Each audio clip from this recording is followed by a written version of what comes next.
उम्मीद है good morning all of you.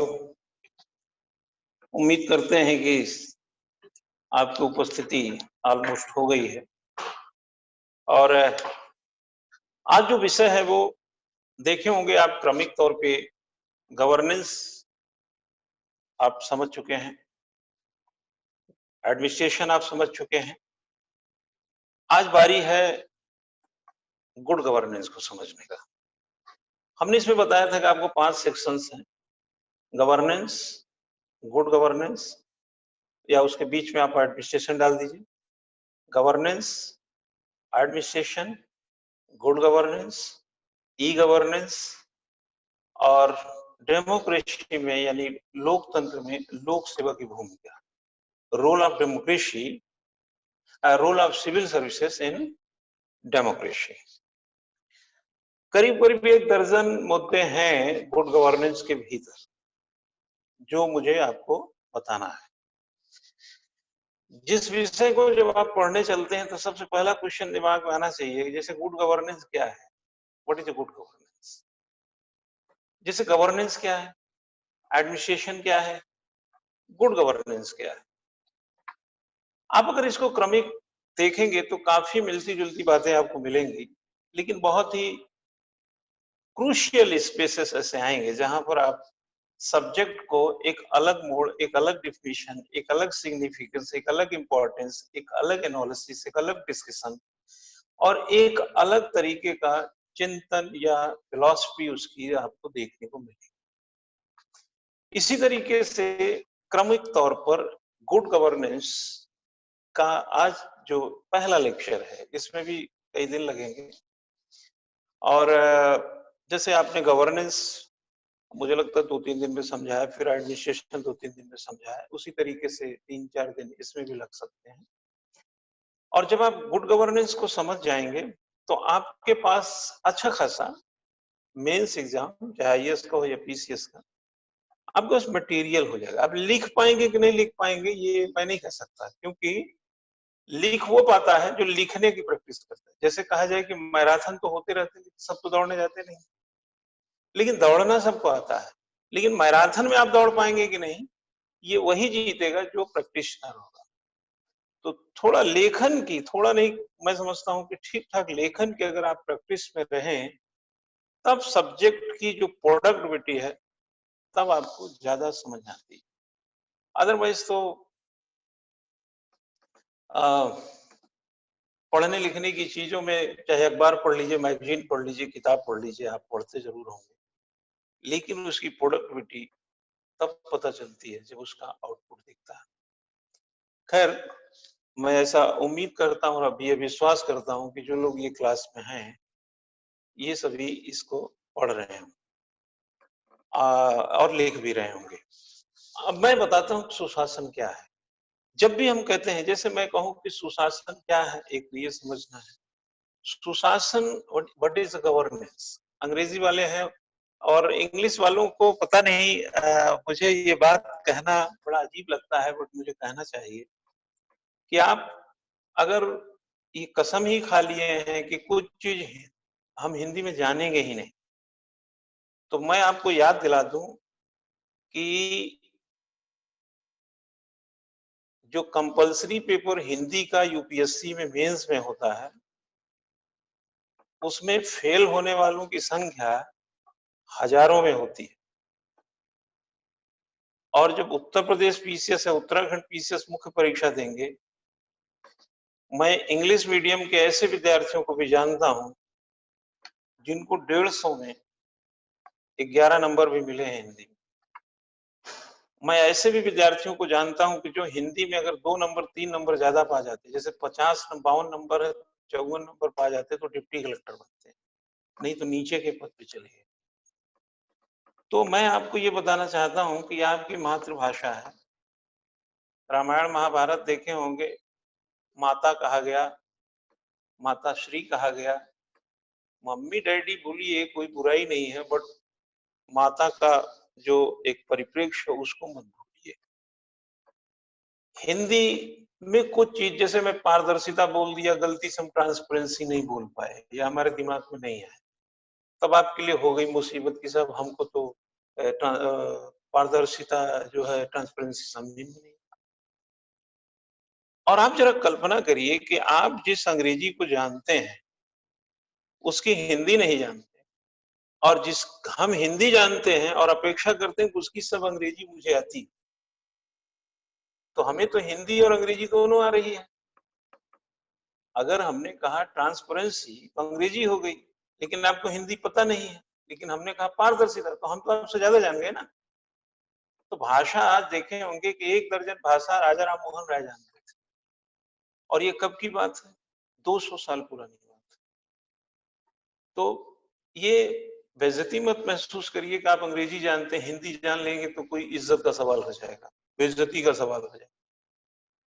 आप कोशिश करिए कि अगर कोई चीज हम फिसल गए, कोई चीज हम हिंदी में बोले, अंग्रेजी में नहीं बोले, तो आप लठ लेकर के आप अपना वो AK-47 मत निकाल लीजिए।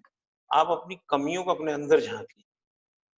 कई चीजों के ठेकेदार आप रहेंगे तो आपकी जिंदगी में सुधार होगा, क्योंकि आप सचिवालय में, जिला कार्यालय में नौकरी करेंगे, और सचिवालय जिला कार्यालय में अंग्रेजी न सुनने वाले आते हैं न अंग्रेजी बोलने वाले होते हैं, बल्कि अंग्रेजी बोलने वाले हिंदी बोलने लगते हैं।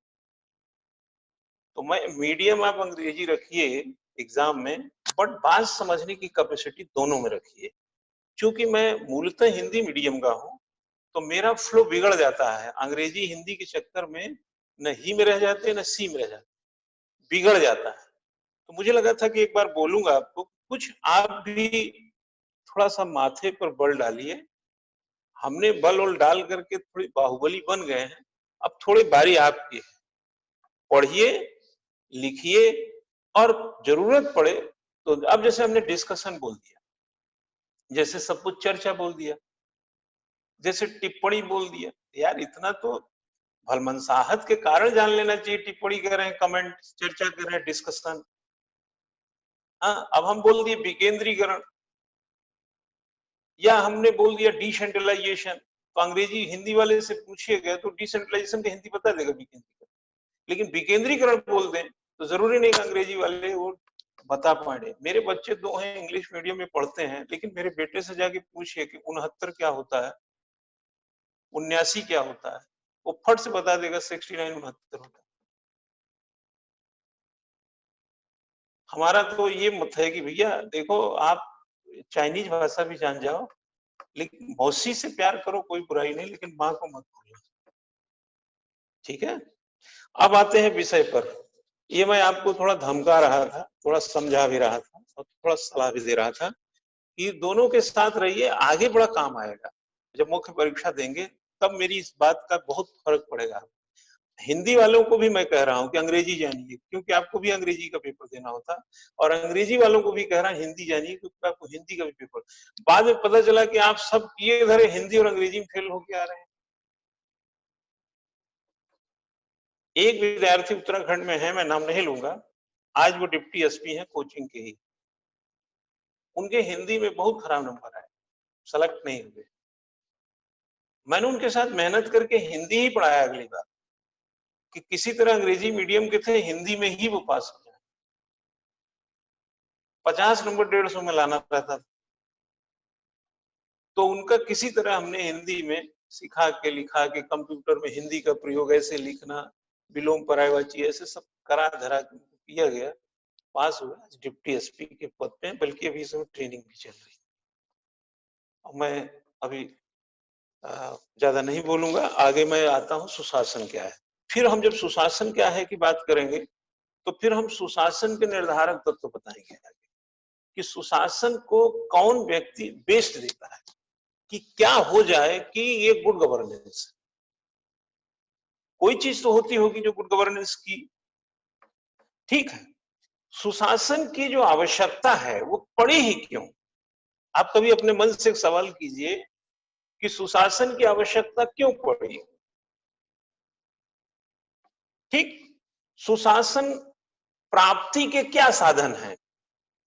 क्यों? जैसे कहा जाए आपसे आईएएस बनने के लिए क्या साधन है, आईएएस बनने की आवश्यकता क्यों पड़ी? क्यों रिलेवेंसिव है आपके लिए आईएएस? क्वेश्चन उठता है ना, तो बस ऐसे क्वेश्चन उठाइए और फिर देखिए उसका जवाब, उसके बाद देखिए आपका जो पूरा प्रिपरेशन का जो एक एटीट्यूड है वो कैसे आपके पास आता है। सुशासन और लोकतंत्र का क्या संबंध है? देश में डेमोक्रेसी है, पार्लियामेंट्री सिस्टम है, क्या गवर्नेंस पार्लियामेंट्री सिस्टम या गवर्नेंस डेमोक्रेसी का आपस में क्या रिश्ता है? सुशासन का प्रभाव क्या है? अगर देश में सुशासन है तो क्या प्रभाव पड़ रहा होगा? केवल गवर्नेंस था तो क्या प्रभाव पड़ा, और गुड गवर्नेंस है तो क्या प्रभाव पड़ेगा? ठीक है, उदारीकरण, निजीकरण और वैश्वीकरण के बाद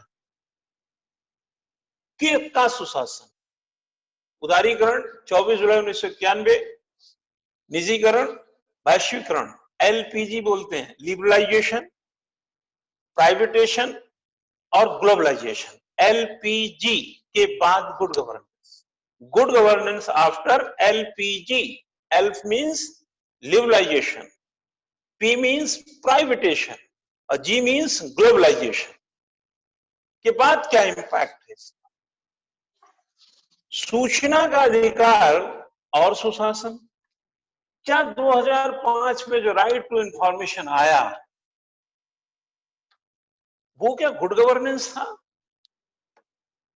ये बात समझने में क्या जाता है आपको अगर आए कि सूचना का अधिकार, right to information and good governance, relation between right to information and good governance, discuss, बस डिस्कस करिए, डिस्कस चर्चा कीजिए।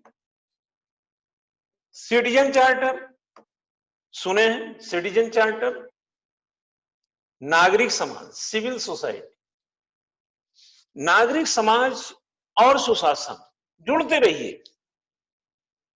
सुशासन, मीडिया और सुशासन, क्या मीडिया में जिस तरीके का मीडिया का प्रोफाइल है, जिस तरीके से मीडिया आज इंफॉर्मेशन की एक बहुत बड़ा इंस्टीट्यूशन है, एक पिलर है, चौथा स्तंभ भी कहते हैं मीडिया को, तो क्या इससे गुड गवर्नेंस आया? मतलब governance to good governance, from governance to good governance आया, ये देखना है। और social audit and good governance, जैसे देखा जाए 2006 में जब मनरेगा आया, आपने ऑडिटिंग सुना होगा, सीएजी ऑडिटिंग करता है, मैं एक सोशल ऑडिट की बात कर रहा हूँ। What is a good governance? And जैसे कहा जाए प्राइमरी स्कूल में अगर मिड डे मील चलता है तो क्या एजुकेशन में इसको गुड गवर्नेंस मानेंगे आप? कि एक भी बच्चा शिक्षा से छूट ना पाए, और ऐसा करने के लिए चूंकि शिक्षा भूख के बाद है, अगर भोजन, पेट में भोजन चाहिए तो शिक्षा दूसरे स्थान पे चली जाएगी, भोजन प्रायोरिटी हो जाएगी। तो शिक्षा को तो सरकार ने प्रायोरिटी दिया, लेकिन क्या शिक्षा के माध्यम से क्या भूख लगे बच्चे को पढ़ाना संभव है? तो मिड डे मील दे देते हैं, तो क्या ये गुड गवर्नेंस? मैं थोड़ा एक स्लाइड सामने है, good governance is a ability of, good governance is a good ability, good governance एक गुड एबिलिटी है। इसमें देखिए बीच में एक चित्र है गुड गवर्नेंस, जिसमें लिखा है, सबसे ऊपर देखेंगे डिजिटल इंडिया और नीचे लिखा है ई गवर्नेंस। देखिए डिजिटल इंडिया और ई गवर्नेंस एक सिनोनिम्स है। अगर देश में डिजिटल इंडिया है, जैसे डिजिटल इंटरनेट बैंकिंग कर लीजिए, आपने इंटरनेट टिकटिंग कर लीजिए, सिनेमा हॉल का टिकट बुक करते हैं, ऑनलाइन शॉपिंग करते हैं, बैंक का जो मैंने बताया ट्रांसफर करते ही हैं, बिजली का बिल ऑनलाइन जमा करते हैं, ये तमाम चीजें जो है कहीं ना कहीं गुड गवर्नेंस के एक फैक्टर्स हैं। ये आया तो गुड गवर्नेंस आया। गुड गवर्नेंस इज मीन्स जहां पर जन केंद्रित बातें होती हो, जहां पर संवेदनशीलता की बात हो, और जहां लोक कल्याण, public welfare, public focused and emotional या सेंसिटिव एस्पेक्ट्स जहां पर हो, वो गुड गवर्नेंस को डिफाइन करता है। शासन होता था, जब आपसे कहता था क्यों कमरे में चले आए, किससे पूछ के आए, ये गुड गवर्नेंस नहीं है। गवर्नेंस हो सकता था, लेकिन आज अगर धान के गेहूं की कटाई कर रहे हैं लोग, तो डीएम जाकर के सोशल डिस्टेंसिंग बता रहे हैं और उन्हीं के साथ बैठ कर दूर में खाना भी खा रहे हैं। ये गुड गवर्नेंस कैसे है? क्योंकि डीएम भी एक सेंसिबल एस्पेक्ट में अपने एडमिनिस्ट्रेशन को आगे कर रहे हैं, पब्लिक वेलफेयर में कर रहे हैं और पब्लिक फोकस है वो। तो डिजिटल इंडिया आने से, ई गवर्नेंस आने से गुड गवर्नेंस बढ़ा, जो की गवर्नेंस इसके बाद पढ़ाएंगे। आप गौर करिएगा, न्यू पब्लिक मैनेजमेंट आप पढ़ चुके हैं, पब्लिक चॉइस अप्रोच आप पढ़ चुके हैं, अकाउंटेबिलिटी की मैं चर्चा कर चुका हूं, जवाबदेहिता रिस्पॉन्सिबिलिटी, ट्रांसपेरेंट, जब आप लेन देन डिजिटलीकरण करते हैं, जब कई चीजें जब एकदम ऑनलाइन है तो ट्रांसपेरेंट है, और सोशल गवर्नेंस, इकोनॉमिक गवर्नेंस, सामाजिक आर्थिक, आर्थिक सामाजिक, जो कल मैंने चर्चा किया था।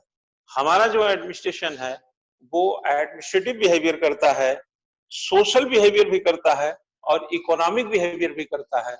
इट मींस कि 500 रुपया किसानों के खाते में पैसा डालता है, तो एक प्रकार से गवर्नमेंट इकोनॉमिक बिहेवियर कर रही है, और जब उनको गरीबी, बीमारी तमाम से रक्षा करती है, तो कहीं ना कहीं सोशल बिहेवियर कर रही होती है। नेक्स्ट, ये इसमें था, आपने इसको देख लिया है। और नेक्स्ट स्लाइड कर दीजिए। इसमें एक दो स्लाइड और है, मैं उसको थोड़ा बताना चाहूंगा आपको। हिमांशु जी नेक्स्ट स्लाइड करिए। नेक्स्ट कीजिए।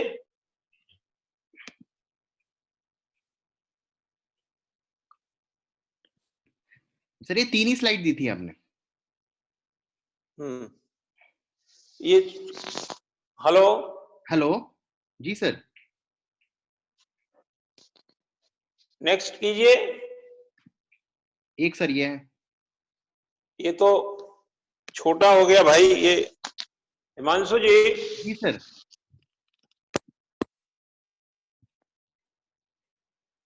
अब आया सर? हाँ देखेंगे तो गड़बड़ हो जाएगा। देखिए इसमें भी एक गवर्नेंस लिखा है, हिंदी में सुशासन होता है।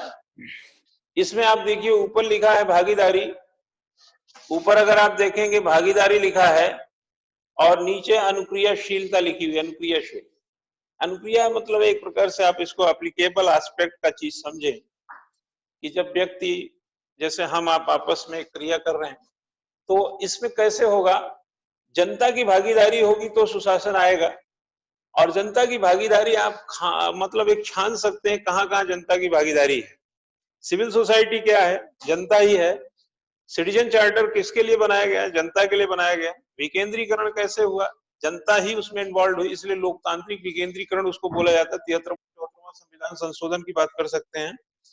और भी जहां जहां मशवरे होते हैं, जहां जहां प्रसंग होते हैं, जैसे कोरोना वायरस है, आज सरकार केवल कोरोना वायरस से निपटने के लिए स्वयं की मशीनरी से नहीं निपट रही है, बल्कि निजी भागीदारी भी जो, या भागीदारी जो जनता की है, वो भी सीधे उसमें देखी जा सकती है और इसके छानबीन करेंगे तो मिलेगा।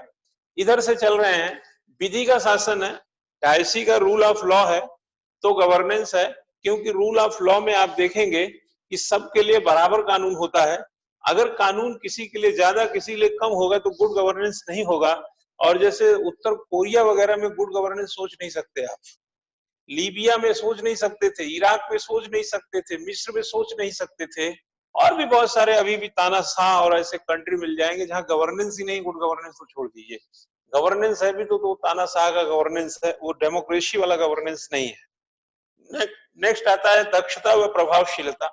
अगर हमारे एडमिनिस्ट्रेशन में, क्योंकि आप अच्छी तरह जानते हैं कि शासन नीतियां बनाता है और प्रशासन उसको लागू करता है, और यह लागू करने का काम जनता के लिए किया जाता है। इसलिए अगर हमारे प्रशासन में दक्षता और इफेक्टिविटी नहीं होगी, यानी दक्षता नहीं होगी, प्रभावशीलता नहीं होगा, वो इफेक्टिव नहीं होगा, तो जन कल्याण या पब्लिक इंटरेस्ट पूरी तरह से नहीं हो पाएगा, तो गुड गवर्नेंस नहीं होगा। इसीलिए मैंने आपको क्या बोला, गुड गवर्नेंस के 3 डिफिनीशन में 3 बातें हैं। पब्लिक वेलफेयर, यानी कि अगर हमारा एडमिनिस्ट्रेशन या गवर्नेंस पब्लिक वेलफेयर है, लोक कल्याण ओरिएंटेड है। दूसरा हमने जन केंद्रित, मतलब पब्लिक फोकस ही है वो। और नेक्स्ट फॉर्म में हमने बताया कि सेंसिटिव है, संवेदनशील है। मैं संवेदनशीलता का यहां पर एक भी व्यक्ति छूटने ना पाए। जैसे पोलियो का अभियान था, तो वहां पर घर घर जाकर के इतनी सेंसिबिलिटी दिखाई गई कि देश को 2012 में एक भी बच्चा पोलियो का रह गया तो पोलियो रह गया समझो, ऐसा प्रचार आता था। वो सेंसिबिलिटी का ही प्रतीक था। आज कोरोना वायरस के इस दिनों में आप टीवी पे खोल के देखते हो कि हर 24 घंटे में 1000 से ज्यादा संक्रमित लोग बढ़ रहे हैं, कुछ लोग मर भी रहे हैं। तो ये क्रम तब तक ये समस्या बनी रहेगी जब तक एक भी व्यक्ति में यह संक्रमण रहेगा। तो जो हमारी दक्षता है, जो हमारी प्रभावशीलता है, वो शून्य पर जाए, इसको बोलते हैं जीरो। हम एक भी टॉलरेंस, जीरो टॉलरेंस, हम एक भी संक्रमित को देश में बर्दाश्त नहीं कर सकते, तब जाकर के गुड गवर्नेंस होगा। और अगर संक्रमित 10-20 घूमते रह गए और सरकार ने पल्ला झाड़ लिया, तो गवर्नेंस तो हो सकता है, गुड गवर्नेंस नहीं होगा। और ऐसा क्यों होगा, गुड गवर्नेंस क्यों होगा? क्योंकि हमारे प्रशासन में दक्षता है, इफिशियंसी है, कर गुजरने की क्षमता है। नेक्स्ट में देखेंगे समानता व समावेशन। आपने देखे होंगे इक्वलिटी, जो मैंने रूल ऑफ लॉ में बताया, इक्वलिटी है। अगर इसी कोरोना वायरस का एग्जांपल ले लें, तो एक व्यक्ति, चाहे वो गरीब हो, अमीर हो, चाहे इस यहाँ का हो, वहां का हो, पूरब का हो, पश्चिम का हो, देश के किसी भी कोने का हो, शहरी हो, ग्रामीण हो, स्त्री हो, पुरुष हो, उसके साथ समानता का ही बर्ताव किया जाता है। जो इलाज संभव है, आइसोलेशन, क्वारंटाइन करना, वही सब किया जाएगा। और अनुक्रियाशीलता मैंने बताया। नेक्स्ट है पारदर्शिता, उसके बगल में जाएंगे ट्रांसपेरेंसी। आपने देखे हो ट्रांसपेरेंसी, मैंने बोला कि डिजिटलीकरण जितना भी है, ई गवर्नेंस का जो फोकस एस्पेक्ट है, जितना भी आपने एक प्रकार से ई गवर्नेंस के संदर्भ को बढ़ाते चले जाएंगे और जितना ईमानदारी से काम करेंगे और राइट टू इंफॉर्मेशन इस ट्रांसपेरेंसी को बढ़ाया है, ये कहीं ना कहीं आपकी पारदर्शिता के कारण भी गुड गवर्नेंस है। इसीलिए 60 के दशक में पारदर्शिता नहीं थी तो गुड गवर्नेंस नहीं था। जब सेकंड वर्ल्ड वॉर हो रहा था, उस दौरान देखें, या उसके पहले भी चले जाइए, जब ब्रिटिश सिविल सेवक करप्ट होते थे, वो पारदर्शी नहीं थे, तो गुड गवर्नेंस नहीं था। गवर्नेंस हो सकता है, गवर्नेंस तो तानाशाहों में, शासकों में भी होता है, तानाशाहों में होता, गवर्नेंस तो पाकिस्तान में भी है। वो उसका क्या बोलते हैं, आईएसआई का है, वहां की आर्मी का है, वहां भी गवर्नेंस चलता है वो। और कहते हैं कि ये इमरान खान तो वो जो है वो उनके जूते हैं, मतलब उनमें वो जूता पहने हुए एक आईएसआई के, एक आर्मी का, वही पहन घूमते हैं। डेमोक्रेसी तो वहां का नाम का है।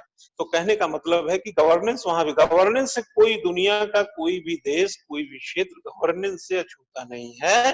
लेकिन गुड गवर्नेंस है कि नहीं, इस पर, उसके मानक पर जाना पड़ेगा। नेक्स्ट है जवाबदेही, अकाउंटेबिलिटी।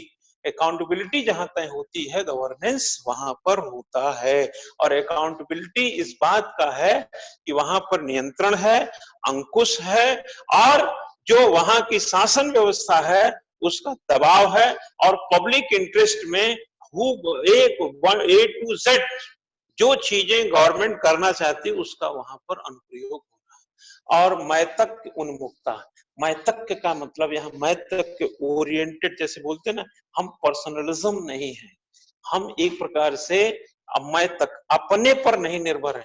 हम मैतक क्या मतलब, अपनी जो, हम अपने मन स्थिति से बाहर का ओरिएंटेशन रखते हैं।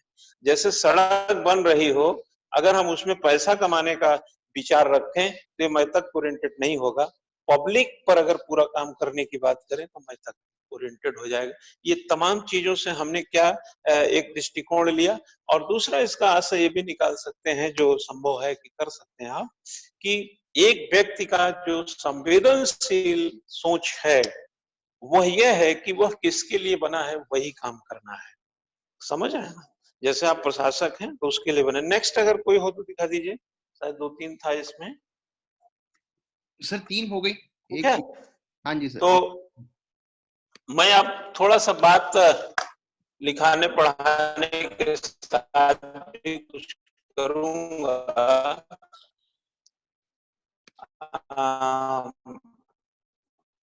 और जिस तरीके से आप आते हैं, हम सुशासन थोड़े लेक्चर को समझा रहा हूँ। दिखाइए तो मुझे पूरे पिच पे लाइए, मैं बैटिंग करूं।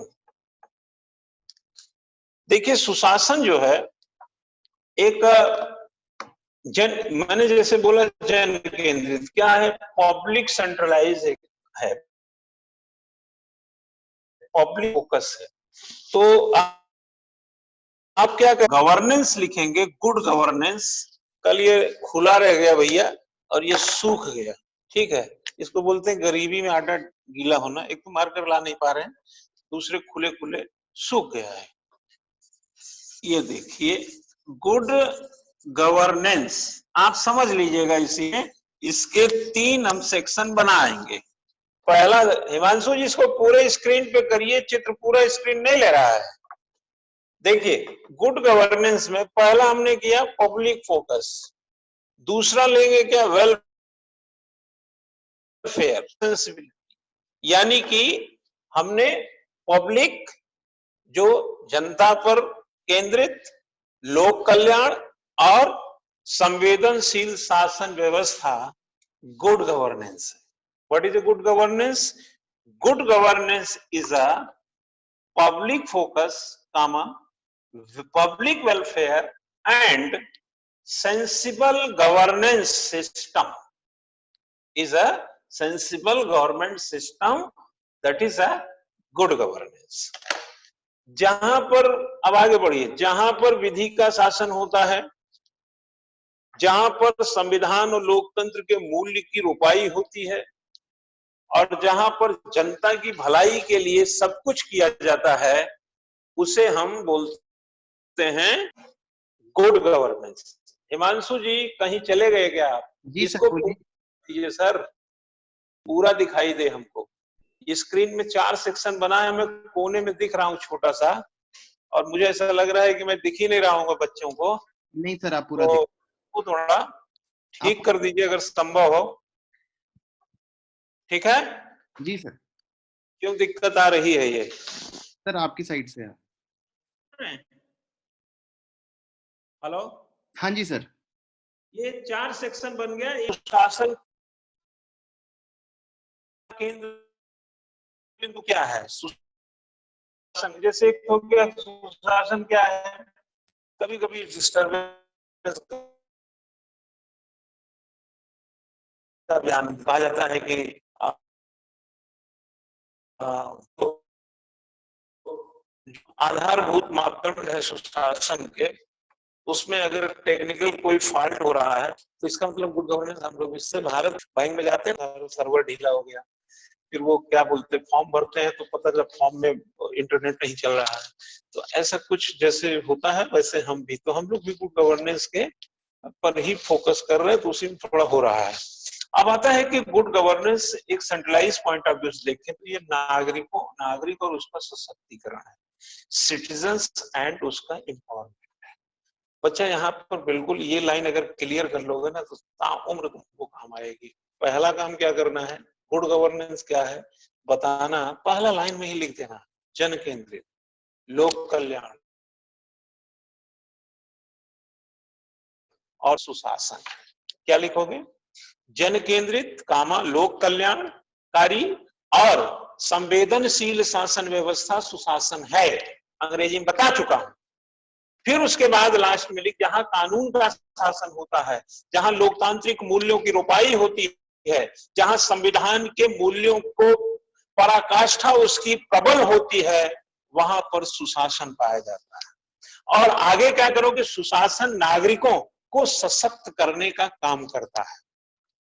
नागरिक और उसका सशक्तिकरण ही सुशासन है, यानी citizen and it's empowerment is a good governance.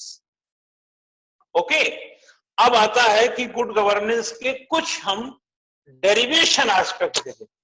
Good governance के थोड़े से डेरिवेशन एस्पेक्ट क्या कि संरचनात्मक गौर करना। अब आओ बच्चा उसमें आ जाओ, पूरे देश में चले जाओ, जैसे आप अपने घर में चलो गुड गवर्नेंस लाने। तो गुड गवर्नेंस में तीन, मैं हमेशा बोलता हूं गवर्नेंस की तीन थिंकिंग है। नंबर 1 स्ट्रक्चर, जहां पर हम फंक्शन करते हैं, ये स्ट्रक्चर है, हमको इसमें फंक्शन करना है। ओके, अगर स्ट्रक्चर रिफॉर्म कर दे तो हम गुड गवर्नेंस की ओर बढ़ जाएंगे। जैसे स्कूलों का कायाकल्प कर दें तो गुड गवर्नेंस की ओर चले जाएंगे, हॉस्पिटल का कायाकल्प कर दें गुड गवर्नेंस की ओर चले जाएंगे। जैसे कि हम सड़कों का कायाकल्प करते हैं, बिजली प्रॉपर दे दें, पानी प्रॉपर आता रहे, ऐसे तमाम चीजों को प्रॉपराइज कर दें। जो स्ट्रक्चर है, कहीं पे नाली टूटी उसको ठीक कर दीजिए, सड़क टूटी उसको ठीक कर दीजिए, पानी की टंकी जहां नहीं वहां पानी की टंकी बना दीजिए, जहां हॉस्पिटल नहीं हॉस्पिटल बना दीजिए, आपके इलाके से में सड़कें नहीं है कच्ची, उनको पक्की कर दी। मतलब कहने का स्ट्रक्चरल चेंज, सबसे पहले क्या स्ट्रक्चरल चेंज अगर करें तो स्ट्रक्चरल जो चेंज है वो गुड गवर्नेंस का साइन है। और इस सुशासन केवल स्ट्रक्चरल चेंज नहीं है, ठीक, केवल स्ट्रक्चरल चेंज नहीं है, बल्कि एडमिनिस्ट्रेशन, गैर नॉन जो एनजीओ बोलते हैं, गैर सरकारी संगठन आदि की भी जो अवधारणा शामिल है। ठीक है, जिस देश में गैर सरकारी संगठनों का रुतबा बड़ा होता है, सेवा समाज सेवा करते हैं ना, वहां पर गुड गवर्नेंस को प्राप्त करना बड़ा आसान होता है। आप कभी गौर करेंगे, जब आप अमीर हो जाएंगे, थोड़ा कमाने उमाने लगेंगे, जब नौकरी हो जाएगा, एसपी बन जाए, स्वर्ग करे बन जाए, अमीर हो जाए, क्या बुराई है उसमें? तो तनख्वाह उनका जो मिलेगी उससे अमीर होंगे यार, और कोई रास्ता नहीं है। तो उसको बचाव जा लेकर के तो देखेंगे कोई गरीब लड़का मिलेगा ना, कोई गरीब व्यक्ति मिलेगा, आप अधिकारी हैं, तो कुछ सोचेंगे यार इसकी मदद कर देते हैं, सरकारी मदद नहीं हो सकती, कुछ अपने हिस्से से ही कर देते हैं। तो ये संवेदनशीलता है, ये संवेदनशीलता आपकी फोकस है जन कल्याण पर। इसीलिए हम एथिक्स में जब गवर्नेंस को लेकर चलेंगे, एथिक्स से जोड़ेंगे, तो वहां पर भी लिखा है कि क्या मजदूरों और मजबूरों के प्रति आपके अंदर दया भावना है? अगर है तो आप अच्छे गवर्नेंस कर सकते, क्योंकि इमोशन लेस गवर्नेंस होता नहीं है। क्योंकि गवर्नेंस कौन चलाता है? गवर्नेंस व्यक्ति चलाता है, और व्यक्ति में क्रोध भी है, मोह भी है, माया भी है, और भावनाएं भी हैं, भावुक भी होता है, परेशानियां देख के परेशान भी होता है, दूसरों की मदद भी करता है, अपना नुकसान करके मदद करने के लिए भी तैयार होता है। इसलिए कहा कि संवेदनशील मानव चाहिए। और जो संवेदनशील मानव नहीं है, सिर्फ पाषाण मानव है, पत्थर का मानव है, पत्थर हृदय मानव है, वह गवर्नेंस होने में तो हो सकता है, बट गुड गवर्नेंस में नहीं हो सकता। जैसे कहते हैं इसका सर कलम करा दो, अब वो सर कलम हो गया उसका, एक राजा ने ऐसा बोल दिया, उसका सर कलम हो गया। तो यहाँ पर राजा को उसकी स्थिति को, जैसे मैं एक एग्जांपल दूं, मैं मुझे जगह का नहीं आइडिया रहा, कहाँ, बिहार का बिहार में एक बच्चा जो है चोरी करते हुए पकड़ा गया, और उसकी माँ भूखी थी, खाने का कुछ नहीं था, और जिस जगह पर वो बच्चा रह रहा था, आप देखेंगे गांव में उसको बोलते हैं मढ़ा टाइप का, या ऐसे पुआल वगैरह रख के बनाया गया होता है, कच्ची मिट्टी की दीवारें टूटी हैं, वो भी टूटा हुआ है, वही माँ उसकी खड़ी है। वो चित्र मैंने सोशल मीडिया पे देखा। जज साहब ने क्या किया, जब वो मामला उसके पास गया, जज साहब ने उसको रसद सामग्री दिया, खान पान का, और कपड़े लगते, रिपोर्ट भी हमको देखो भी उनकी क्या स्थिति है, जबकि वो बच्चा अपनी माँ के खाना के लिए चोरी किया था। तो चोरी का तो दंड होना चाहिए ना। लेकिन गुड गवर्नेंस में इसकी संभावनाएं घट गई। गुड गवर्नेंस क्या है? जन केंद्रित। गुड गवर्नेंस क्या है? Public welfare. गुड गवर्नेंस क्या है? सेंसिबल। वो जज साहब सेंसिबल थे, चोरी की सजा देना उनका धर्म था। लेकिन चोरी की वजह जब पता चली, तो जरा बताइए कि कोई भी सेंसिबल व्यक्ति, एक बच्चा जो 14-15 साल का होगा, और वो जो है फटे पुराने मैले कुचैले कपड़े में जज के सामने खड़ा है, और उस पर आरोप यह है कि इसकी मां 2-3 दिन से भूखी है, इसलिए इसने भोजन चुराया। अब आप मुझे बताइए कि जज की कुर्सी पे बैठकर आप कौन सी सजा देने जा रहे हैं? ये सेंसिबिलिटी ने गुड गवर्नेंस को जन्म दिया। यहीं से गुड गवर्नेंस का प्रारूप आया। इसीलिए जब विश्व बैंक गुड गवर्नेंस की परिभाषा देता है, क्या समझे, गुड गवर्नेंस की परिभाषा जब 1989 के आसपास गढ़ता है, लाता है, जिसको इंग्लैंड पहली बार स्वीकार किया, तो उसमें यही बोला कि जहां सामाजिक, आर्थिक और न्यायिक, यहां पर हमारी व्यवस्थापिका, कार्यपालिका और न्यायपालिका में जो बदलाव आ रहे हैं वो सब गुड गवर्नेंस के साइन है। ऐसा नहीं है कि केवल प्रशासन की बात मैं कर रहा हूं, मैं एनजीओ की भी बात कर रहा हूं, मैं मीडिया की भी बात कर रहा हूं, मैं गैर सरकारी जितने और संगठन उनकी बात कर रहा हूं, हम व्यक्तियों की भी बात कर रहे हैं। आप एक प्रशासक के तौर पर जो आपका चेंज है आपके अंदर का, मैं उसकी बात कर रहा हूं। Good governance that is a integral approach, और पॉलिटिकल एग्जीक्यूटर से लेकर के एक छोटा सा ग्राम पंचायत तक में आया हुआ चेंज गुड गवर्नेंस है। न्यायपालिका हो, व्यवस्थापिका हो, कार्यपालिका, सभी में एक सकारात्मक, जन केंद्रित, लोक कल्याणकारी और सेंसिबल एस्पेक्ट का उत्पन्न होना, ऐसा governance system that is a good governance, जो सिटीजन एंड इट्स एम्पावर, यानी कि जो नागरिक और उसके सशक्तिकरण के काम आता है। ओके, अब यहां पर दूसरी बात मैं बताने जा रहा हूं कि सुशासन जो है एक लोक प्रवर्धित अवधारणा है। लोकतंत्र में लोकतंत्र प्रवर्धित कर सकते हैं। लोक प्रवर्धित यानी कि ये पब्लिक का एक मैकेनिज्म है, एक टूल्स जो व्यवस्था को खुला बनाता है, ओपन कर देता है, ओपन अप्रोच, पारदर्शी करता है, ट्रांसपेरेंट, रेस्पॉन्सिबल बनाता है, उत्तरदायी बनाता है। इसमें कानून का शासन होता है, जैसे मैंने बताया, मानवाधिकार को जगह मिलती है, फंडामेंटल राइट को जगह मिलती है, सहभागी विकास को मौका दिया जाता है, कॉर्पोरेशन जो कॉर्पोरेट डेवलपमेंट है कॉर्पोरेशन वाला, और लोकतंत्रीकरण करके, यानी कि डेमोक्रेसी का पूरा इंपॉर्टेंस होता है इसमें। तो यह एक ऐसा टूल्स है, अंदर लाने का एक ऐसा टूल्स है जिसमें ओपन सिस्टम है, जो पारदर्शिता है, जिसमें रेस्पॉन्सिबिलिटी है, जिसमें कानून का शासन है, जिसमें मानवाधिकार का संरक्षण है, जिसमें सहभागी विकास है, और जिसके भीतर लोकतांत्रिकरण का पूरा महत्व निहित है। तो यह एक प्रकार से जो ढांचागत हमने बताया, परफॉर्मिंग एस्पेक्ट में ढांचागत दृष्टिकोण, उसका अनुपालन है कि सुशासन के क्या चीज ऐसी होती है। मैं आपको एग्जांपल देता हूं, कुछ बातें आपको बताता हूं। सुशासन जो है, आप ऐसा नहीं है कि कोई अजूबा है, एक चीज आप कंसेप्ट बिल्कुल क्लियर देखो। मैं कहता हूं ना कि सरकार लोक कल्याणकारी है। अभी हमने लोक केंद्रित लोकतंत्र में यार जन केंद्रित होती है सरकारें, और सरकारें सेंसिबल क्यों नहीं होंगी? आपका वोट लेती है, आपसे वादा करती उन पर रहना है, और किसको पीड़ा नहीं होती है गलत काम होने का। अभी आपने देखे होंगे पालघर में 2 संतों को भीड़ ने पीट कर मार दिया।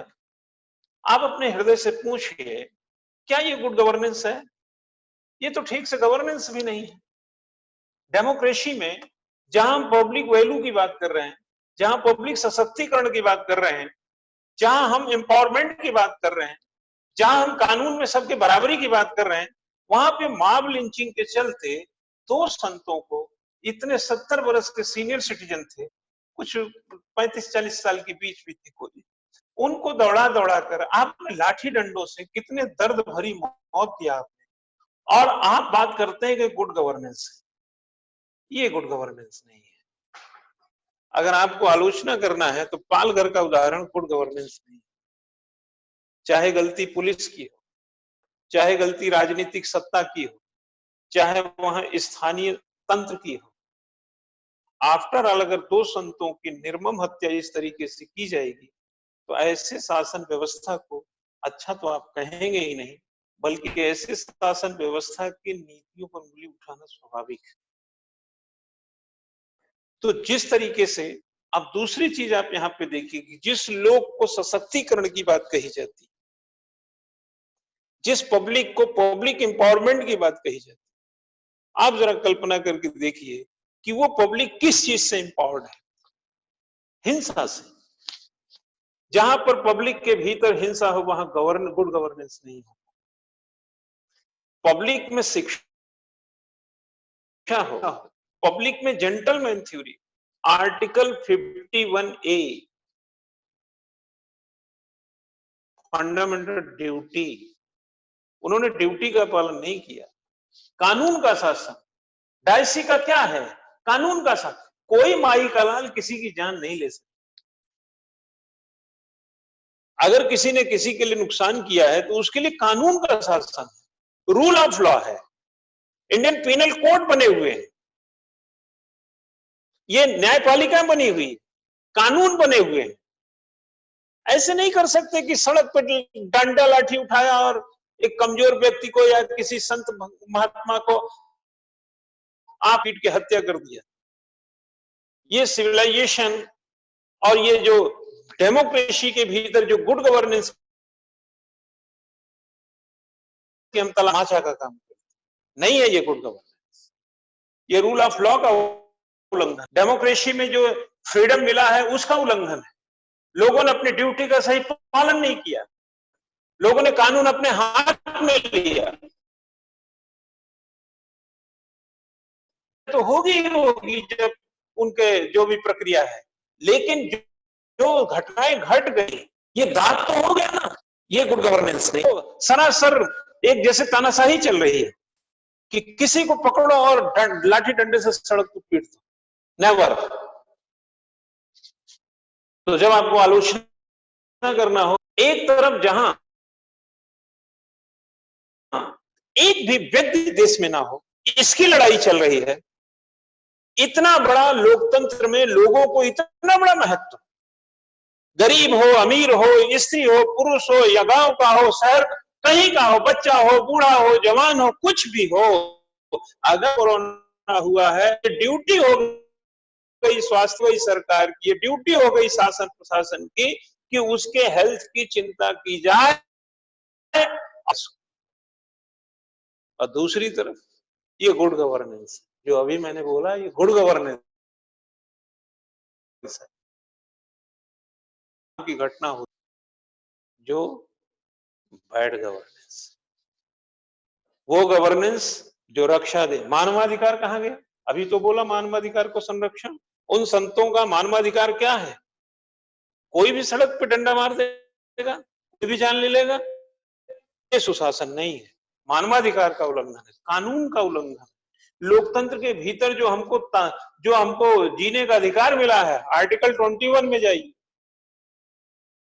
19 से लेकर के जब आप 20 के बीच में जाते हैं, स्वतंत्रता का अधिकार में जाते हैं, बोलने से लेकर जीने खाने का जो अधिकार मिला हुआ है, उसका सरेआम तांडव हो रहा है। Not good governance. यहां पर आपको गुड गवर्नेंस क्रिटिसाइज करने के लिए बोलिए।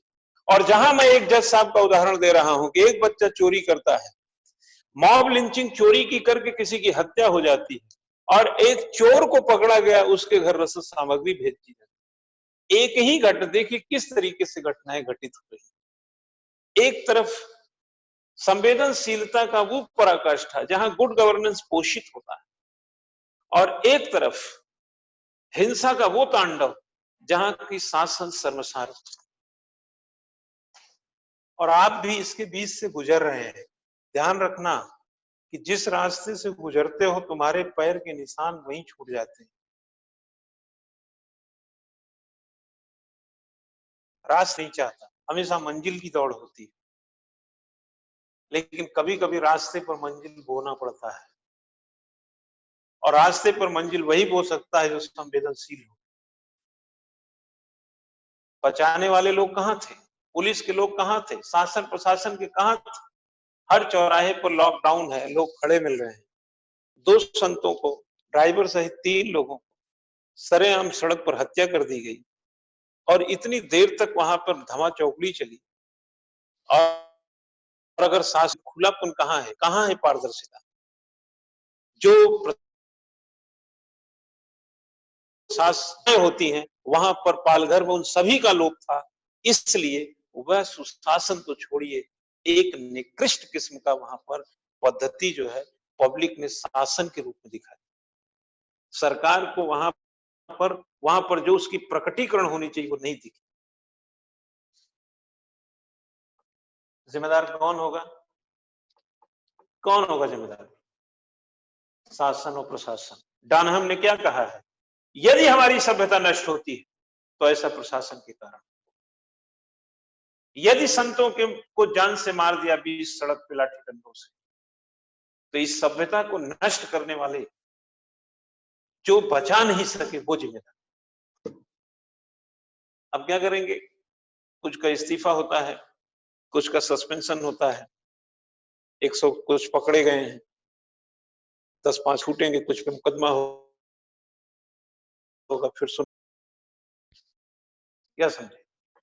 रामायण में एक स्त्री न्याय के लिए आई, दरवाजा पीट रही थी, द्वारपाल ने लौटा दिया। भगवान राम ने कहा कि न्याय के लिए थी, तुमने बुलाया क्यों नहीं? बोले आप उस समय अपने शयन कक्ष में थे, रात का वक्त था। तो उस आदमी को बोले कि उस स्त्री को खोज के लाओ, जो भी हुआ आपने भी देखा होगा। लेकिन एक लाइन जो उन्होंने कहा वो मैं बताता हूं कि देर से दिया गया न्याय भी अन्याय है। ये बोला हूं। जस्टिस डिले का कहते हैं ना, और जस्टिस। तो अगर देर से न्याय अगर आप देते हैं तो अन्याय है। ये अगर सनातन में त्रेता युग में भी था, तो गुड गवर्नेंस तो रामायण में था ना? रामायण में गुड गवर्नेंस, राम की सत्ता गुड गवर्नेंस थी। तो इसलिए जस्टिस को डिनाई करना, पब्लिक एम्पावरमेंट को डिनाई करना, संवेदनशीलता के बगैर रहना, बिना खुला के, बिना पारदर्शिता के, बिना जवाबदेहिता के, बिना कानून के शासन के और बिना मानवाधिकार के सुशासन नहीं आता। ये सब सुशासन के टूल्स। आपने पंचायत का भी केंद्रीय पंचायती राज व्यवस्था 73वां 74वां संविधान संशोधन लाया, जन भागीदारी को बढ़ा दिया, महिलाओं का आरक्षण दिया आपने 33%, अब तो बढ़ गया 50%। ये क्या साबित करना चाहा? जन भागीदारी। सत्ता में जन भागीदारी गुड गवर्नेंस है। 73वां 74वां संविधान संशोधन गुड गवर्नेंस है। यही पार्लियामेंट में 33% महिलाओं के लिए लोकसभा में आरक्षण का बिल बार बार अटक जाता है, या यूं कहा जाए कभी हो ही नहीं पाया। तो पार्लियामेंट में महिलाओं का 10-12% होना गवर्नेंस हो सकता, बट गुड गवर्नेंस। ये सब चीजों को पकड़ना है, रास्ते में मिलेंगे और आपको इन सब चीजों को निकालना है कि गुड गवर्नेंस का आयाम आप जानते हैं, कई चीजें आप जानते हैं, कई चीजें आप पहचानते हैं। जैसे हनुमान जी, हिमालय का रास्ता तो पता था, संजीवनी नहीं समझ पाए, तो उन्होंने सारा उखाड़ लिया। तो जो जानता था वो पता है कि ये है संजीवनी। सुषेण वैद्य जो लंका में था, तो कुछ एक्सपर्ट तो बताएंगे ना कि कौन सी चीज क्या है। 73वां 74वां संविधान संशोधन गुड गवर्नेंस, महिलाओं को आरक्षण जो उसमें दिया गुड गवर्नेंस। जो आपने देखे हो कहते हैं भेद नहीं कर सकते, संविधान सबके लिए बराबर है, भेद नहीं कर सकते, लेकिन कमजोर वर्गों को या जातिगत रूप से पिछड़े, तो आर्थिक रूप से पिछड़े लोगों को भी जो आरक्षण दिया गया, वह भी कहीं ना कहीं गुड गवर्नेंस की प्रॉपर्टी ही है कि साहब जो लोग मुख्य धारा में नहीं है उनको शांति गरीबी रहेगा। बैंक ने सुशासन के कुछ निर्धारक तत्व बताए। सुशासन क्या होगा, सुशासन किस पर टिकेगा, होगा कि सुशासन हो। अभी तो हम डिफिनीशन वगैरह बताए, किस पर निर्धारित होगा बहुत अभी फिर बोलेंगे तो आपको कहेंगे थोड़ा तो आइडिया है। जैसे पॉलिटिकल रिस्पॉन्सिबिलिटी, देश में कोई भी घटना घटती है, जैसे बहुत सारी घटनाएं क्या बताऊं, कोई भी घटना घटती है और उसकी अपनी एक सोशल, एक अपनी पॉलिटिकल रिस्पॉन्सिबिलिटी होती है। What do mean political responsibility? मैंने आपको बोला है कि जो हमारी मंत्रिपरिषद और राजनीतिक कार्यपालिका है उसकी अपनी एक रिस्पॉन्सिबिलिटी होती है।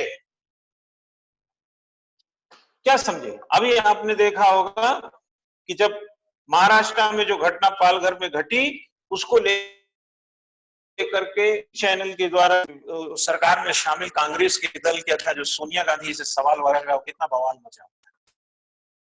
सरकार उद्धव ठाकरे की है लेकिन सहायक आप भी हैं, तो सवाल का जवाब का हिस्सा बनता है। ये राजनीति, चलो माना आप सत्ता में ना सही, लेकिन विपक्ष भी सत्ता की परछाई मानी जाती, इसलिए भी उसको अपने उस घटना पर उसका एक्शन नहीं होगा, लेकिन उसका दबाव सरकार पे होगा कि एक्शन हो। अगर विपक्ष सरकार पे दबाव बनाकर एक्शन नहीं कराती है तो कहीं ना कहीं पॉलिटिकल जो एग्जीक्यूटिव का रिस्पॉन्सिबिलिटी है और जो पॉलिटिकल जो विपक्ष की रिस्पॉन्सिबिलिटी है, दोनों की रिस्पॉन्सिबिलिटी है। इसलिए साफ कहा गया है कि जो सत्ता होता है ना, वो तो सत्ता है, लेकिन जो विपक्ष होता है वो सत्ता की परछाई है। कल सत्ता हटेगी तो वही विपक्ष आता है, यही सब होता है। तो विपक्ष में रहते हुए किस तरीके की रिस्पॉन्सिबिलिटी निभाई, अपने दल की रिस्पॉन्सिबिलिटी निभाई कि नहीं निभाई? अगर दल की रिस्पॉन्सिबिलिटी निभाई तो गुड गवर्नेंस, क्योंकि मैंने आपको अभी बताया गैर सरकारी संगठन, याद करिए, सरकार प्रशासन के साथ गैर सरकारी, ये जो राजनीतिक दल होते हैं ये गैर सरकारी संगठन होते हैं। संविधान में इन पार्टियों का चर्चा नहीं है। जनप्रतिनिधित्व कानून में जाइएगा 1951 में, जहां हम लोगों को मत का अधिकार वगैरह मिलता है। नागरिक तो 5 से 11 संविधान देता है, लेकिन नागरिकों को मतदान कौन देने का अधिकार देगा वहां पे? और निर्वाचन आयोग उनको मान्यता देता है, कौन राष्ट्रीय पार्टी, कौन राज्य स्तरीय पार्टी, कौन गैर मान्यता प्राप्त पार्टी। और लेकिन ये पार्टियां होती हैं गैर सरकारी संगठन, कांग्रेस और बीजेपी ये सब गैर सरकारी संगठन। हाँ, बीजेपी अगर 272 का आंकड़ा छू लेती है तो उसके प्रतिनिधि सरकार में चले जाएंगे, लेकिन बीजेपी के जो नड्डा जी हैं, जो अध्यक्ष हैं, वो गैर सरकारी संगठन के अध्यक्ष हैं। जैसे मैं प्रयास आईएएस स्टडी सर्किल एक गैर सरकारी संगठन, उसका डायरेक्टर हूं। इस तरीके से मैं आपको समझा रहा हूँ, हालांकि हमारी उनकी कोई तुलना नहीं है, लेकिन समझाने के हिसाब से बता दिया। तो राजनीतिक उत्तरदायित्व। फिर आता है संघ बनाने और भागीदारी करने की बात। आप यूनियन बना सकते हैं, आप सोसाइटी बना सकते हैं, आप भागीदारी कर सकते हैं। ये गुड गवर्नेंस के निर्धारक तत्व है। जिस सत्ता के भीतर, जिस देश के भीतर संघ बनाने के, आप आर्टिकल में चले जाइए 19(1) क में 6 अधिकार दिए गए हैं। स्पीच एंड एक्सप्रेशन क में दिए गए हैं, 1, 2, 3 ऐसे जगह पढ़िए। संघ बनाने का भी अधिकार और भागीदारी की स्वतंत्रता, ये गुड गवर्नेंस के निर्धारक तत्व विश्व बैंक ने बताया। क्योंकि भारत के संविधान में यह है, इसका मतलब हमारे यहाँ गुड गवर्नेंस की ये पहचान 1950 से ही है। हमने बोला कि संविधान हमारे गुड का आधार, कानून का शासन, स्वतंत्र न्यायपालिका। फिर वही बात आ गई, रूल ऑफ लॉ वहीं से है।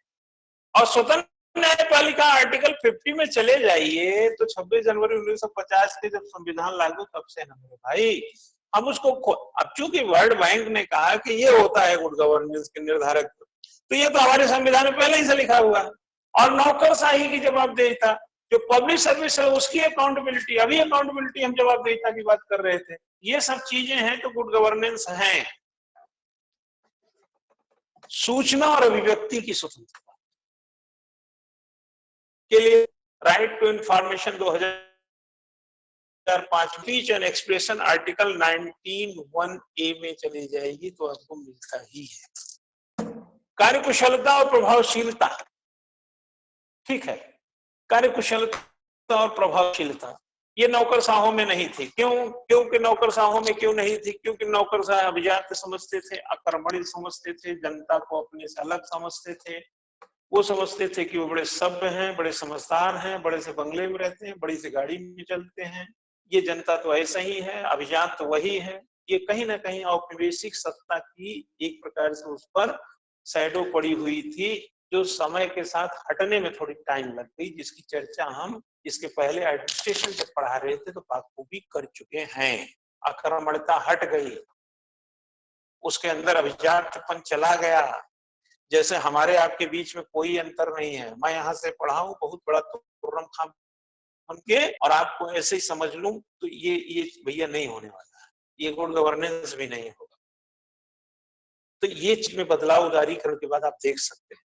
ठीक है, सरकार और सिविल सोसाइटी के मध्य सहयोग, ये भी नई बात है। सिविल सोसाइटी, अन्ना हजारे का लोकपाल पे आंदोलन, सरकार और 4 लोग, वो प्रणब मुखर्जी साहब उसमें वित्त मंत्री थे, कपिल सिब्बल वगैरह, वो लोग बैठते थे, इधर से केजरीवाल और मनीष सिसोदिया वगैरह क्या लेके जाते थे, ये क्या नाम, एक लोकायुक्त रहे हैं और एक जो वकील वगैरह रहे हैं, ये लोग, ये सब जाके बात करते थे।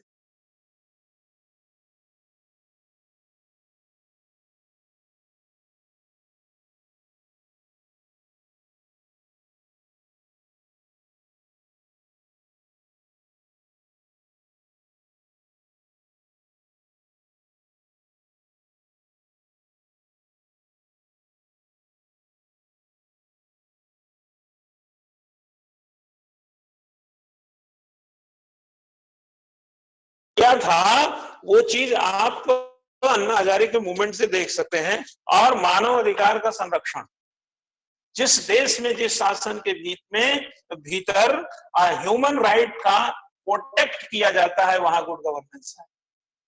अब आप देखिए, वहां चले जाइए पाकिस्तान में, वहां जो अल्पसंख्यक हैं, अगर उनका घर जला दें, उनकी बहू बेटियों को आप उठा ले जाएं, धर्मांतरण कर दें, शिकायतें आ रही है ना।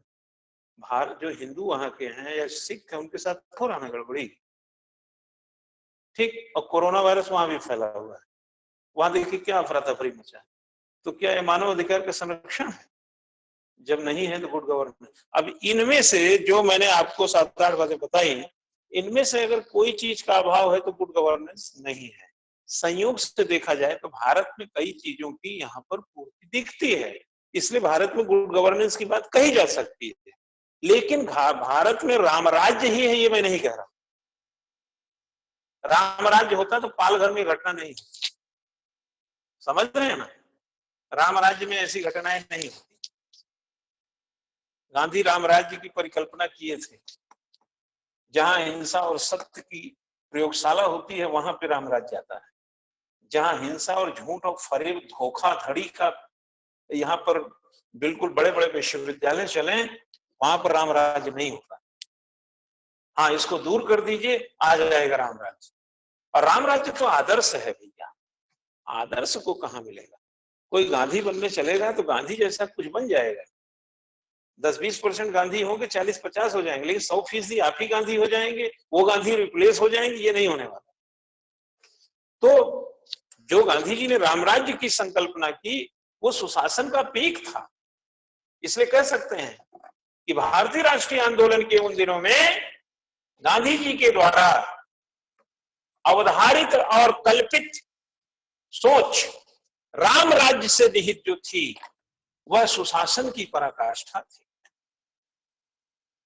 लेकिन पालघर की घटनाएं, ऐसे तमाम तरीके से मॉब लिंचिंग, किसी निर्बल को, कमजोर को प्रताड़ित करना, दंड देना, निर्मम हत्या कर देना, यह सुशासन की पराकाष्ठा नहीं बल्कि सुशासन की बुनियाद को हिलाने का काम। तो राम राज्य हो, गांधी का आदर्श हो, ये सब छूना बड़ा मुश्किल है। ये सब आदर्श स्थापित हैं कि आप इस मर्यादा को पढ़ें, इसको, इस लहजे को समझते हुए, इस मर्यादा को समझते हुए इसके जैसा कुछ व्यवहार करें। इसलिए मैं आज आपको एक बात बता दूं कि आप जब प्रशासक बनेंगे तो ध्यान रखिएगा कि कुछ अच्छे इंसान तो आज भी हैं, कुछ हद तक प्रशासक आप भी हैं। आज कुछ कमी रहेगी, ट्रेनिंग वोनिंग से पूरी कर दी जाएगी।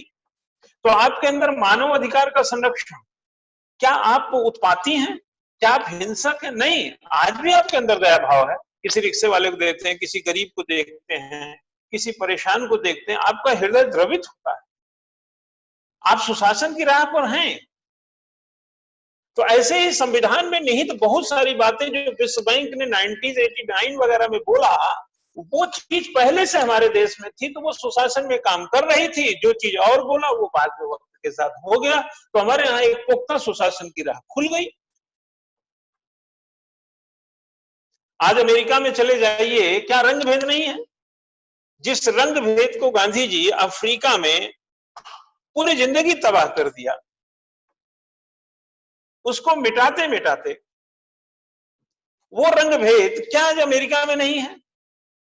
क्या भेदभाव हमारे भारत में नहीं है? क्या मंदिरों में जाने से रोकना सुशासन है? नेवर। क्या स्त्री पुरुष के बीच में जो लिंग भेद है वो सुशासन को पुख्ता करता? नहीं। बेटा बेटी में भेद, स्त्री पुरुष में भेद, ये सुस्थिति को दर्शाता नहीं है। जब तक ये चीजें रहेंगी, हमारे यहां जेंडर बजट आया है, हमारे यहां परफॉर्मेंस बजट है, हमारे यहां जीरो बेस बजट है, हमारे यहां पीपीबीएस बजट है, परंपरागत बजट है, हमारे यहाँ बच्चों के लिए जन कल्याण के लिए मंत्रालय है, हमारे लिए महिलाओं के लिए काम होता है, हमारे महिलाओं सशक्तिकरण की बात होती है। महिलाओं को आप जाके देखिए, कमीशन कम से कम उत्तर प्रदेश उत्तराखंड वगैरह में देखिए 20% कहीं 30% उनको रिजर्वेशन मिला है कि महिलाएं भी सरकारी सेवादारी बढ़े। ये सब सुशासन की राह ही खोलने का प्रयास है। लेकिन राजनीतिक कार्यपालिका के लोग क्या अपना उत्तरदायित्व निभा रहे हैं कि 33% आरक्षण भी लोकसभा में नहीं दे पाए? कहीं ना कहीं वही कुंडली मार के रास्ते में बैठे हुए। आप समझ रहे हैं ना बात को? ऐसे ही समझिए इसको, ठीक है? इसी तरीके से आप समझते रहेंगे तो सुशासन आपके पास पहुंच जाएगा। और सुशासन की आवश्यकता और प्रासंगिकता क्यों है बच्चा? एक भी किसी भी चीज को इतना अच्छा क्यों बनाया जाए कि हमारी वो आवश्यकता ही बन जाए? और ऐसी क्या शासन में गड़बड़ी थी जो सुशासन की हमें आवश्यकता थी? मानवाधिकार की जटिलता, हमारे अधिकारों का पूरा उपयोग न होना, स्त्री पुरुष के बीच भेद और समाज में ऊंच नीच, जात पात, धर्म, वर्ग, इन सभी से समाप्त करने में शासन ने जो भूमिका बनाई वह सुशासन की राह पर चला। मैं अगर इसको थोड़ा सा एक मोटिव एस्पेक्ट में बोलूं तो सुशासन को ट्रायंगल अगर बना दें, ट्रायंगल कोण कोण बना दें, अगर आप जरा चीज को समझते हुए फॉर्म में चलिए, अगर हम इसको ऐसा ट्रायंगल बना देते हैं, यहां लिखते हैं सुशासन, पेन चल नहीं रहा, आप समझ जाइएगा, और यहां पे लिखें अभिशासन, सुशासन में लिखें अभिशासन। अभी का मतलब होता है उपसर्ग लगाया, तो क्या बन गया वो? सुशासन में जब हम अभी लगाएंगे तो अभी का मतलब होता है उपसर्ग, जो बारंबार, अगर बारंबार हम सुशासन शासन करें, अभिशासन, बार बार शासन, बार बार सड़क बनाओ, बार बार बिजली दो, बार बार पानी दो, बार बार शिक्षा दो, बार बार चिकित्सा दो, बार बार मानवाधिकार दो, बार बार लिंग भेद को रोको, बार बार धर्म भेद को रोको, बार बार वर्ग भेद को रोको, बार बार आई हुई कठिनाइयों को हटाओ। जो शासन बार बार ऐसा करता है वो अभिशासन होता है, और वो सुशासन ही है। क्या समझे? वो ऐसा करने वाला बार बार क्या है? सुशासन ही है।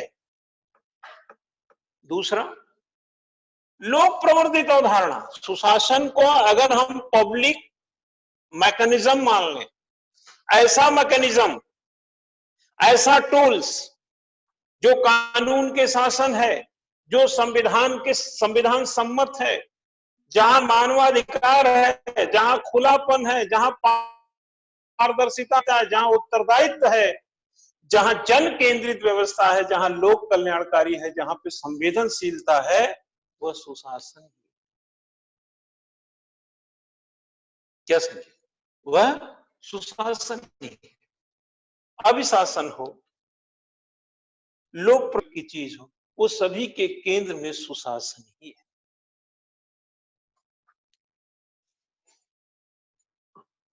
क्या समझे? कौटिल्य के समय में, अशोक महान के टाइम में सुशासन था ना? प्रजा के सुख में राजा का सुख, ये सुशासन लिख दीजिएगा। अशोक महान के टाइम में धार्मिक सहिष्णुता सुशासन ही था। आज चले जाइए भारतीय संविधान की प्रस्तावना में पंथ निरपेक्षता लिखा हुआ है, लिखा है कि नहीं? और अशोक में चले जाइए, धार्मिक सहिष्णुता की बात करता है कि नहीं? ये सब सुशासन की ही राह है। और ब्रिटिश काल में चले, जब लॉर्ड रिपन ने 1882 में पंचायत की बात कही, किया था कि नहीं? किया था। जब आप 1892 के भारत शासन अधिनियम के बाद बजट पर बहस करने, सवाल पूछने तमाम के लिए आपको अधिकार मिले थे, तो वो कहीं ना कहीं ब्रिटिश काल में इतना भी मिलना शासन के आगे सुशासन की था। जब लॉर्ड विलियम पेंटिक के साथ राजा राम मोहन राय मिलकर के सती प्रथा का अंत किया था,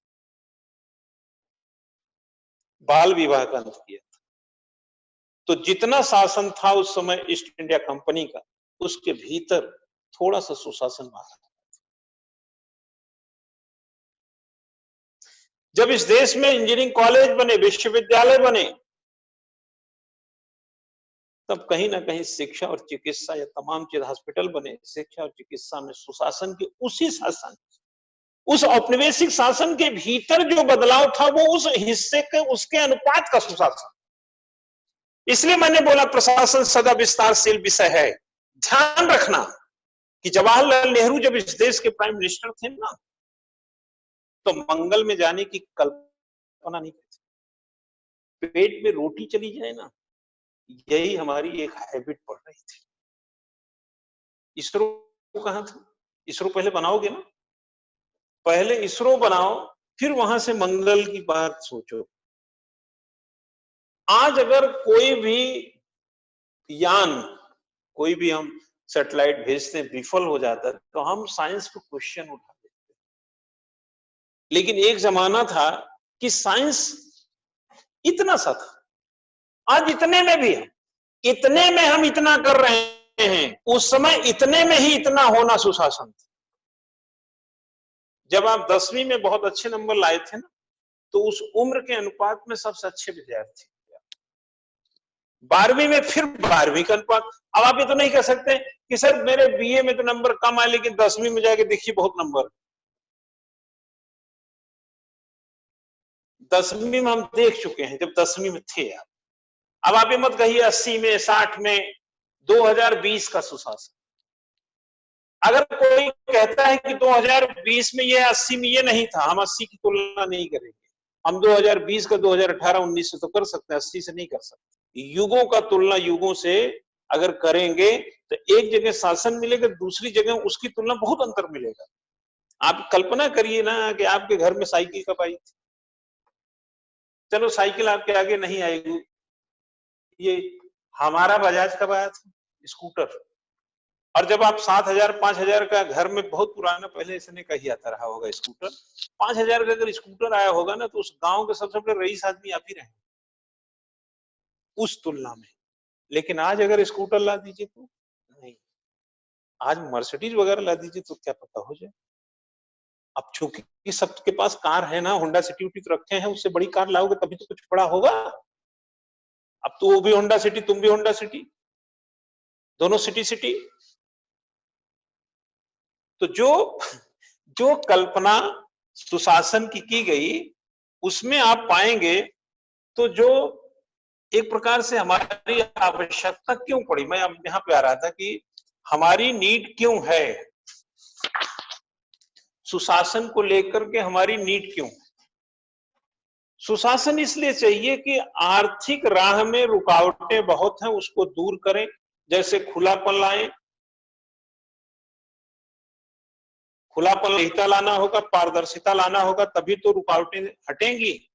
नहीं तो बहुत लोग फाइल दबा के लाल फीताशाही, लेट लतीफी, अकर्मण्यता और न जाने क्या क्या समस्याएं लेके बैठे थे।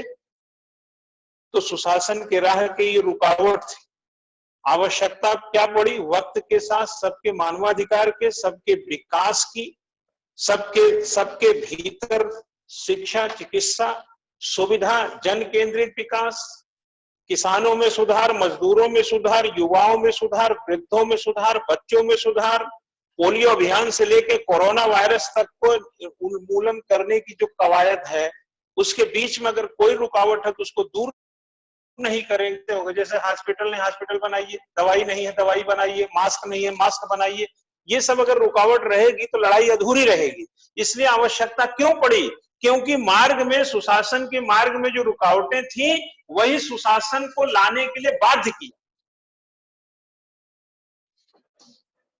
कुछ हद तक डिफिनीशन समझ रहे हैं, कुछ हद तक स्थिति समझ रहे हैं।